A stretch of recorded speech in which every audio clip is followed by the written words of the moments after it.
Actualidad, opinión, controversia, entrevistas, debates uniautónomos. ¿Qué tal, amigos televidentes? Bienvenidos a Debates Uniautónoma. Desde la semana pasada quedamos picados y la discusión sobre el tema de los puntos que se acordaron en La Habana con las FARC respecto al sistema de justicia aplicable para ellos, la discusión quedó abierta. Y obviamente, como es de costumbre en nuestro programa, no dejar los programas en el aire y las ideas también, vamos a continuar este mismo tema con esta segunda parte. Bienvenidos, estos son nuestros panelistas. Fernando Borda, decano, Facultad de Jurisprudencia, especialista en Derecho Público. Doctor Orlando Abello, director Programa de Derecho, árbitro en Cámara de Comercio. Doctor Álvaro de la Espriella, abogado, historiador, profesor de Ciencias Políticas. Habíamos hablado en el anterior programa de la importancia de mirar el tema desde diferentes perspectivas, de cómo hacer cambiar el chip, de cómo hacer pedagogía frente a este tema. Hablamos un poco desde el punto de vista jurídico, con la formación civil, hablamos un poco desde el punto de vista también de las víctimas y no queremos dejar en el aire este tema. Doctor Borda, usted tenía pendiente una intervención respecto a esto. Bueno, las víctimas es el epicentro de todo proceso de justicia transicional.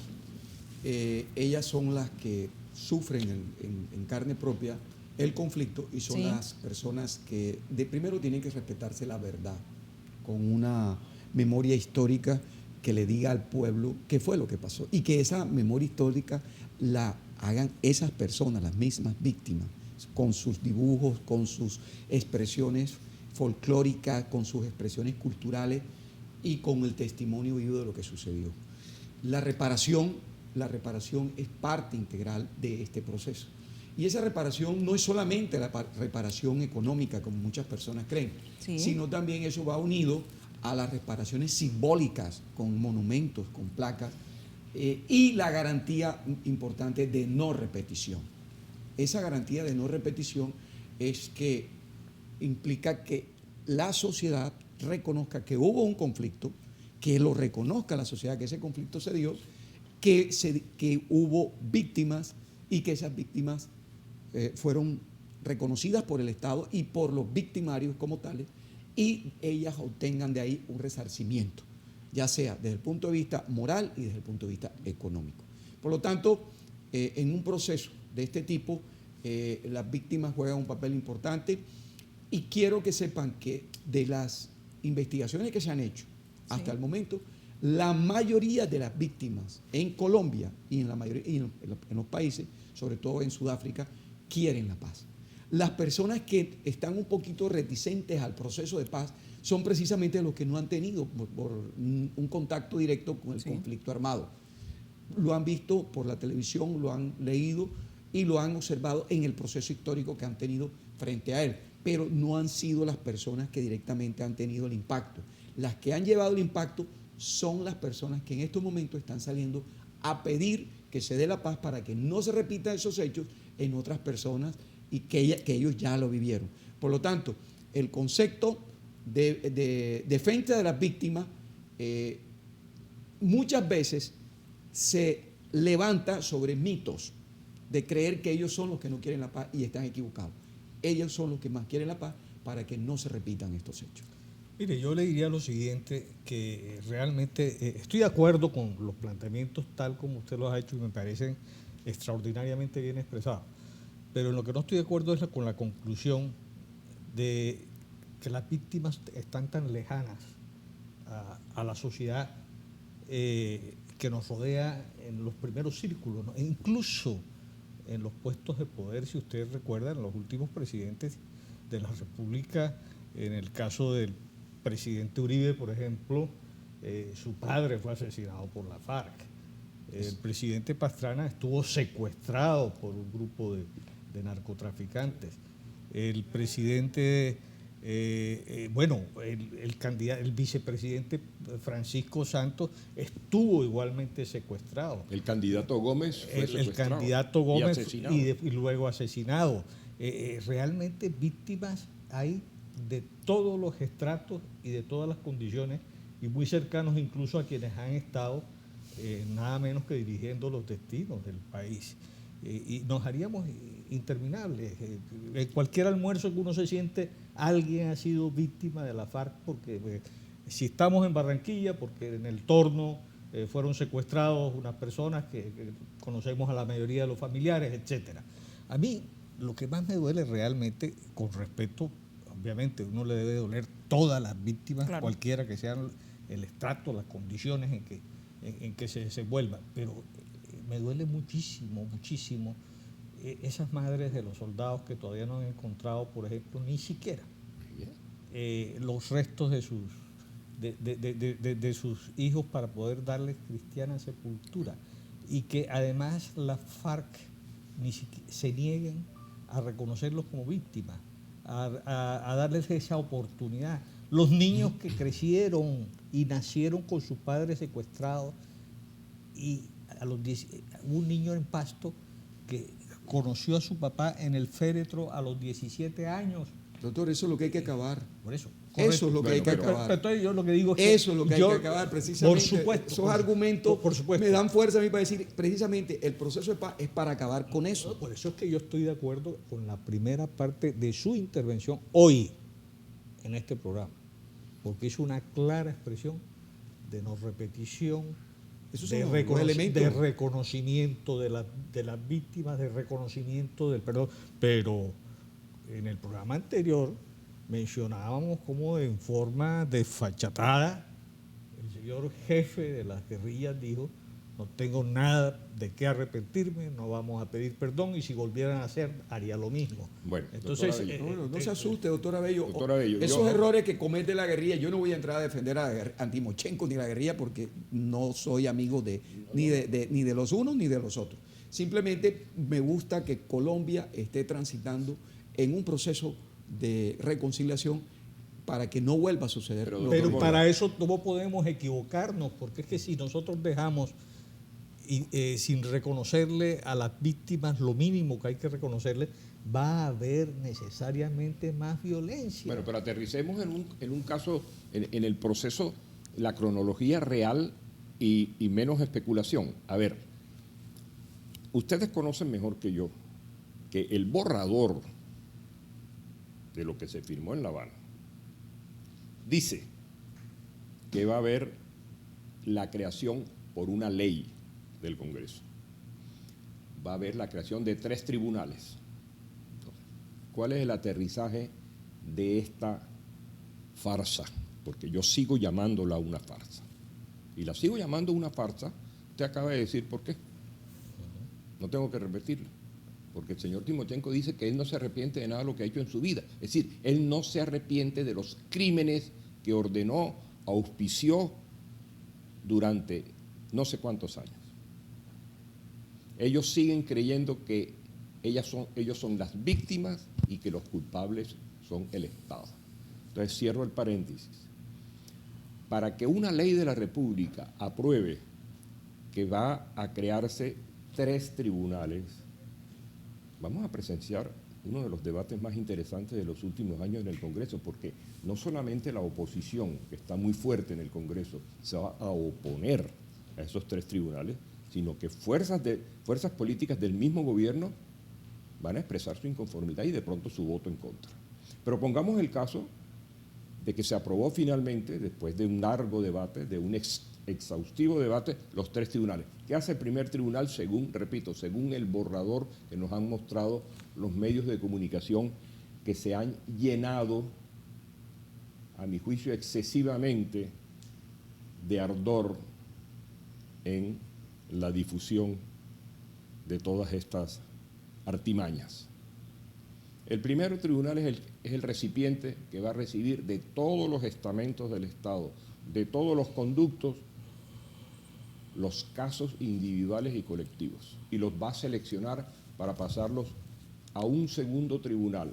La sola labor de ese primer tribunal probablemente nos va a llevar a que más de 100.000 o 150.000 casos se acumulen para ser distribuidos o de alguna manera seleccionados. El segundo tribunal, según el borrador, dice que llamará a los implicados en esos 100 o 150.000 casos para que digan públicamente en la primera etapa del juzgamiento, que digan públicamente si reconocen los cargos que se les imputan. Segundo, si están arrepentidos, ahí entra la teoría del doctor Abello, y si están arrepentidos, si prometen no volver a ejecutar esos actos atroces.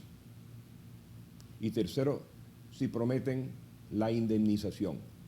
Yo le pregunto a ustedes, le pregunto a la opinión pública, ¿quién puede garantizar que esos delincuentes de tantos años van a decir la verdad en ese momento? ¿Y cómo puede, ¿y cómo podrá la justicia, de pronto lo puede hacer, llegar a la certeza, que es el gran tesoro de los fallos jurídicos en el mundo, la certeza? ¿Cómo podrá hacerlo? De pronto sí. Entonces, el tribunal va a dividir en dos el castigo, el señalamiento de falla, de los fallos, el resultado de los fallos, a quienes sí confiesen, según el borrador, sí confiesen, sí reconozcan, sí prometan la reparación, sí pidan perdón, van a tener una pena de 5 a 8 años. Sí. Bueno, vamos a terminar este primer bloque, quedamos pendiente con la terminado. intervención. Seguimos entonces en el segundo bloque, mi estimado doctor Álvaro de la Espriella, para continuar con su idea, oxigenar un poco nuestro espacio. Ya regresamos con las intervenciones que tenemos pendientes. Actualidad, opinión, controversia, entrevistas, debates, Uniautónoma.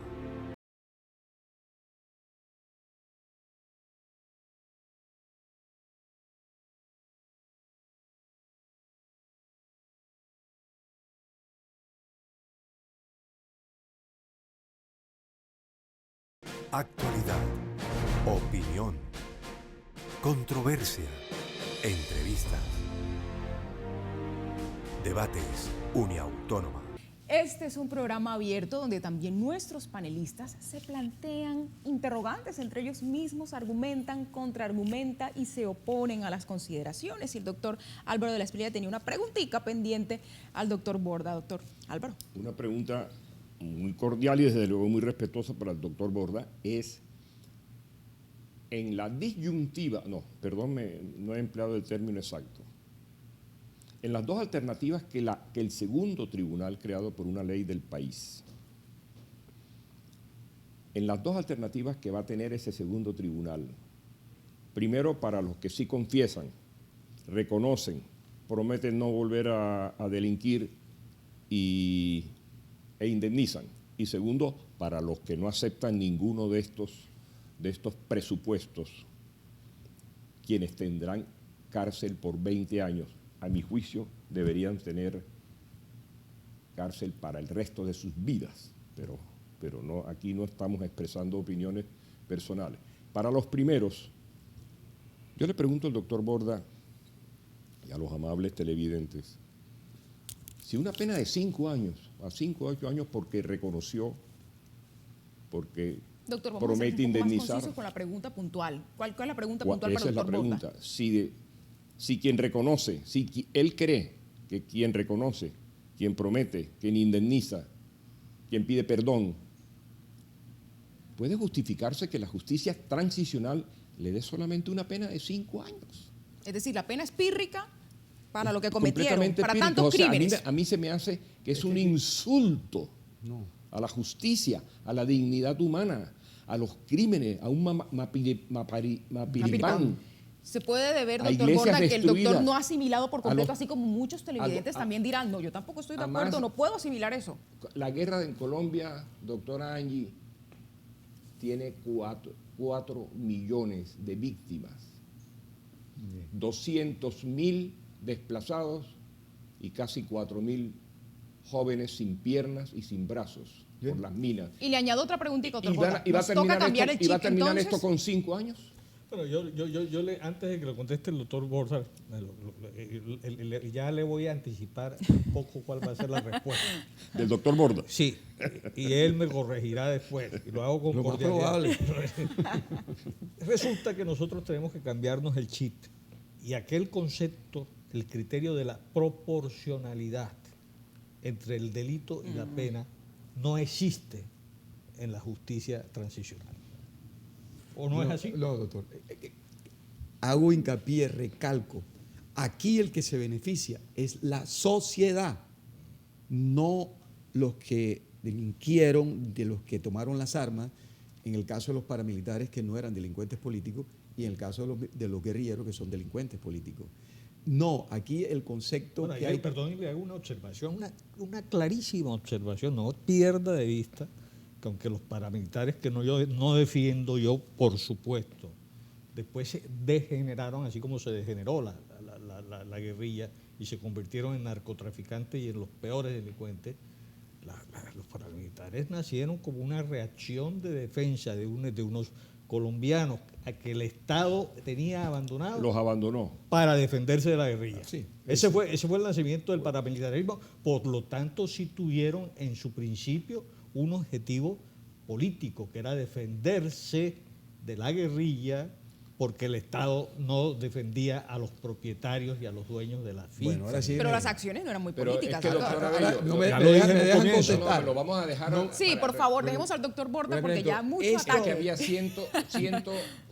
1.119 municipios Más del uno país. más. Había 600 municipios sin presencia del Estado y de la policía. Yo no voy a justificar la violencia desde ningún punto de vista.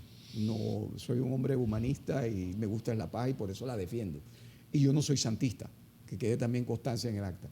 Yo lo que creo es que esto es un proceso, Angie. Claro. Esto es un proceso porque yo entiendo que hay gente adolorida. Yo también lo llevo. Me ha tocado tragarme el sapo un poquito más temprano. Otros se los irán tragando en su debido momento, como también se lo tiene que tragar la FARC.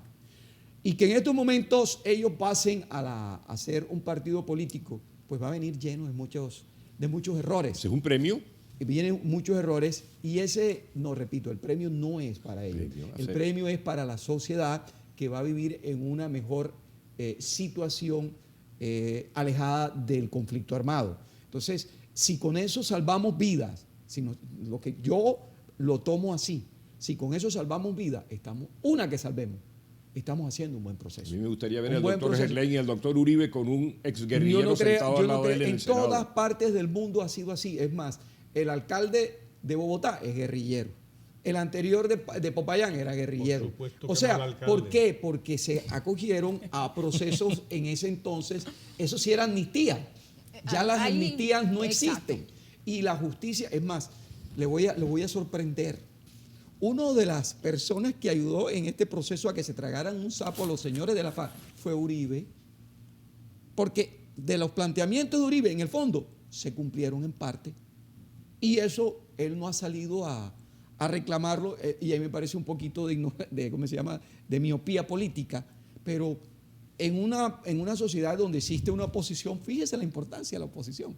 Llevaron a que también se tragaran su sapo, porque ellos al principio decían que no querían cárcel. Doctor, usted Y ve a está- Timochenko, alcalde de Bogotá. ¿Ah? Usted ve a Timochenko, alcalde de Bogotá. Que se vaya a buscar los Perdóneme votos, la porque intervención. como digo, que se vaya a buscar los votos. Bueno, Si ahora va a discutir con doctor nosotros Borda, los votos, ahí vamos es donde al bloque nosotros de vamos a comerciales. demostrarle de qué madera está hecha la banqueta desde el punto de vista político. Vamos a nuestro espacio con nuestros patrocinadores. Regresamos a Debates Uniautónoma justo con ese puntico en donde metió el doctor Borda el dedo en la llaga a la posible participación política de las FARC. Ya regresamos. Actualidad, opinión, controversia, entrevistas, debates, Uniautónoma.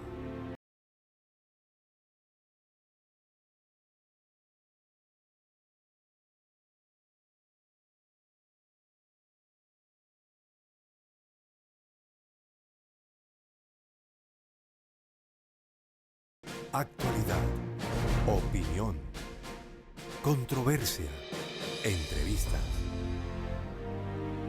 debates, Uniautónoma. Uno de los temores de la opinión pública, que obviamente también representamos aquí en la dinámica de nuestro programa de Debates Uniautónoma, es justamente que en la modificación del marco jurídico para la paz, el estatus en el que quede la guerrilla pueda permitirle una participación política. Hablan incluso de la peligrosidad de que se elijan representantes a las administraciones públicas, a quienes en otro hora fueran líderes guerrilleros. Entonces, este tema vamos a tratarlo de forma muy prudente en este bloque para luego darle la amplitud merecida en un próximo programa. Y yo quiero empezar con el doctor Álvaro de la Espriella sobre este punto. Porque usted estaba planteando la idea de tener al doctor Gerley y a Timochenko sentados ahí uno al ladito del otro, cosa que resulta muy podría haber difícil. mencionado a cualquiera de los senadores que afortunadamente para mí tengo en el Congreso, que son amigos míos, pero escojo al doctor Gerlain porque conozco de su seriedad y de su responsabilidad social y política. Y yo preguntaría, que podría parecer una anécdota, si nos gustaría ver al doctor Gerlain, o a él le gustaría ver sentado en el Senado de la República a un guerrillero. Yo le contesto. Pero déjeme terminar mi segmento y enseguida me lo contesta. Déjeme terminar mi segmento. Vamos a tener que implantar la proporcionalidad aquí también en el programa. Son 2 minutos, porque la participación política va a venir. Esa es otra concesión de la justicia transicional. Ese es otro regalo. Eso es un premio que le vamos a dar a una entidad que delinque 60 años y ahora se le premia con 5 añitos nada más y con posiciones políticas. Entonces, no hablemos sino de que a mi juicio, la justicia transicional es bastante entreguista, como se está planteando en el borrador. Que pasen otras cosas después y aparezcan otras cosas, no sé. Yo le contestaría lo siguiente. Realmente el hecho de que haya exguerrilleros en el Congreso de la República, pues ya ese es un capítulo que para nosotros es de larga... Ya pasó. Vemos al doctor Navarro Wolf, a Petro. Ha habido, incluso dentro del Centro Democrático, en la bancada, hay uno de Bustamante, ¿no? Bustamante, Eber Bustamante. No, ese no es el tema, porque es que ellos llegaron allí, primero, por los votos. Y amnistiados. Pero elegidos. Y fueron amnistiados. Lo que yo no podría ver con tranquilidad de demócrata es que le regalaran unas curules a unos señores que no lo han ganado con el ejercicio de la democracia.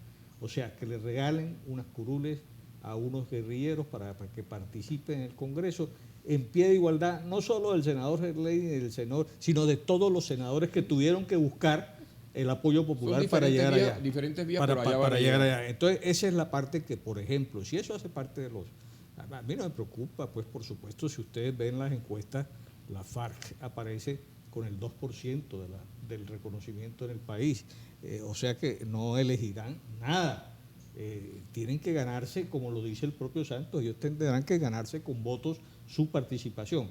Pero si se trata de obsequiarles, además de obsequiarles una libertad inmerecida, porque yo no me he tragado todavía ese sapo de la restricción, de la libertad.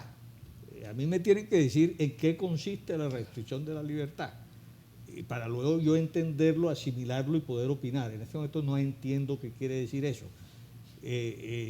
Yo más bien diría que el señor presidente Santos, en un acto de intervención en política y con miras a unas elecciones de octubre, fue y se dio la mano en Cuba con Timochenko, cuando ellos mismos han dicho que mientras todo no esté acordado, no hay nada acordado.